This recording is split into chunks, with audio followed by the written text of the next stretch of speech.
Merhaba güzel izleyicilerim, kanalıma hoş geldiniz. Bugün sizlerle bol taneli harika bir çilek reçeli yapacağız. Hadi başlayalım. Öncelikle bu güzel tatlı çileklerimizi temizlemekle başlıyorum. Benim çileklerim çok kırmızı, çok yetik yayladan geldi. Siz mümkünse eğer imkanınız varsa böyle biraz daha hafif yetmemiş böyle yarı yeşilli diyebilirim. Öyle kullanırsanız daha güzel olur. Hemen saplarını temizliyorum. Bu şekilde elimle çıkmayan yer olduğu zaman bıçakları alıyorum. Bu şekilde hepsini temizleyeceğiz.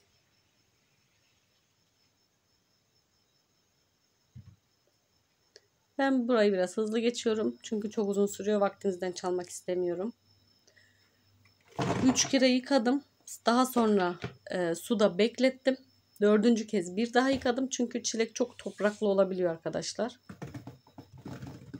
Ne kadar güzel yıkarsanız suyu da o kadar güzel berrak olur.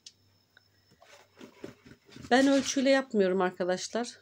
Çünkü böyle alıştım. Tamamen göz kararı.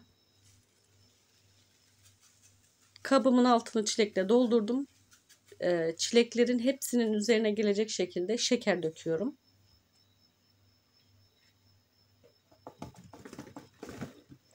Yine biraz daha koydum. Hatta biraz daha ilave edeyim.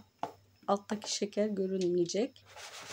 O kadar kapatıyorum yani çilekle. Daha sonra tekrar.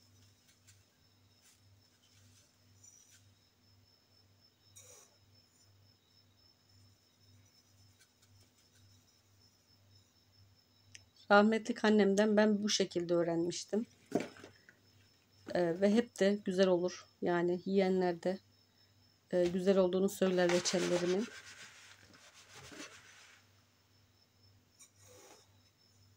Tüm çileklerin üzerine gelecek şekilde şeker döküyorum. Şekerini az veya çok pişerken ilk kaynadığında tadına bakıp şeker oranına bakıp azsa ilave edebilirsiniz. Ya da çoksa biraz su ilave edebilirsiniz. Tamamen size kalmış. Ben şimdi yatarken yani yatma zamanı gece bunu yaptım. Sabaha kadar ağzı kapalı bir şekilde dinlenecek. Malum hava çok sıcak. Ben dolapta bekleteceğim. Şimdi hemen ateşimi yakıyorum. Ve size göstereceğim. Geceden bu yana bekleyen çileklerimizi.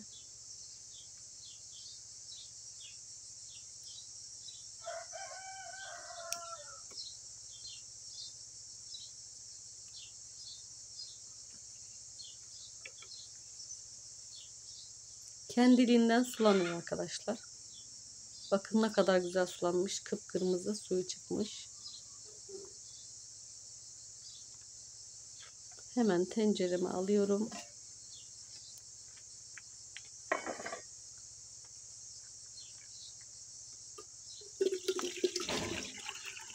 Ekstra bir su ilave etmeyeceğim. Sadece kabın dibinde kalan şekeri içine koymadığına biraz su dökeceğim. Bir daha yapacağım çünkü şeker kaldı. Ziyan olsun istemiyorum. Yaklaşık 2 su bardağı diyebiliriz. İçine koyduğum suya.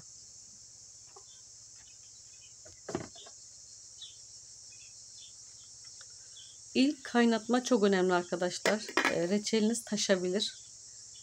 Hatta ben son anda yetiştim, taşırıyordum. Ya telefonu bile elime alamadım o esnada. Çok dikkat edin. Ve kaynayana kadar ağzını kapatın. Ama kaynamaya başladıktan sonra kesinlikle kapatmayın. Kaynayınca kapakta su oluşuyor. Terliyor arkadaşlar. Ve reçelin içine akarsa reçeliniz bozulabiliyor. Çok şükür benim başıma gelmedi ama annemden öyle öğrenmiştim. Dediğim gibi ilk taşımını ben geçirdim. Sonra böyle yavaş yavaş kaynamaya başlıyor. Ve gördüğünüz üzerinde şu beyaz köpükleri yavaş yavaş almamız gerekiyor. Şu pembe kısmını değil arkadaşlar, kaynayan yerdeki.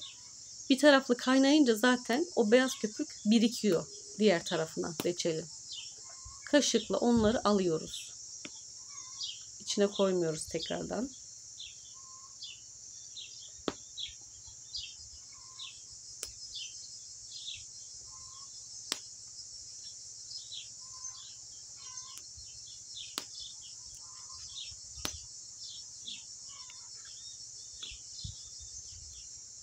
Reçeli çok karıştırmadan böyle aşağı doğru bastırarak hafif hafif batırıyorum içine. Demin de dediğim gibi tadına bakabilirsiniz suyundan. Şekeri az ise şeker ilave edebilirsiniz. Şekerli ise size göre 1-2 su bardağı su koyabilirsiniz. Tamamen tercih meselesi.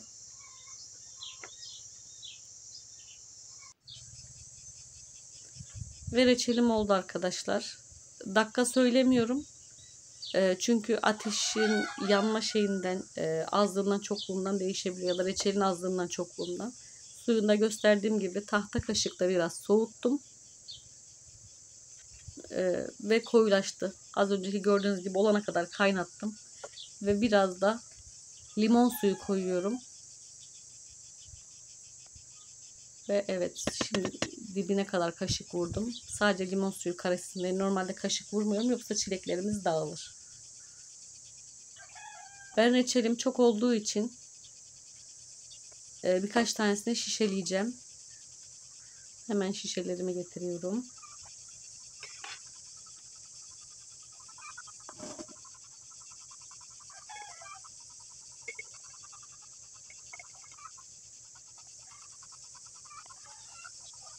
Bizim kahvaltıların olmazsa olmazı. Kızlarım bayılır. Kışa da kalsın istediğim için birkaç tanesini şişeliyorum. Ağzını sıkıca kapatıp ters çeviriyorum. Bilmek isteyenler için. Ve en az 5-6 saat boyunca tamamen buz gibi olana kadar şişelerimizi oynatmıyoruz arkadaşlar. Yoksa bozulur. Bu şekilde sıcak, ağzını sıkıca kapatıp ve kullanılmamış mümkünse kapakla yaparsanız, kullanılmış kapakla yaparsanız bozulur.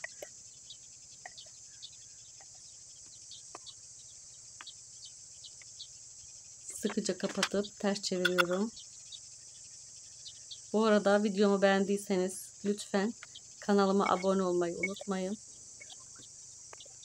Bu videolarımın devamı için sizin desteklerinize ihtiyacım var. Kanalıma abone olmak ücretsizdir arkadaşlar.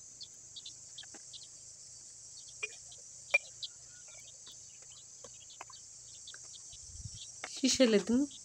Geri kalanını da dolaba ayıracağım. 5 saat beklettikten sonra arkadaşlar şişelerimi çevirdim gördüğünüz gibi. Suyu ne kadar güzel, berrak, bol taneli. Yapacak olanlara kolay gelsin. Yakın olanlar gelebilir, paylaşırım. Hoşça kalın.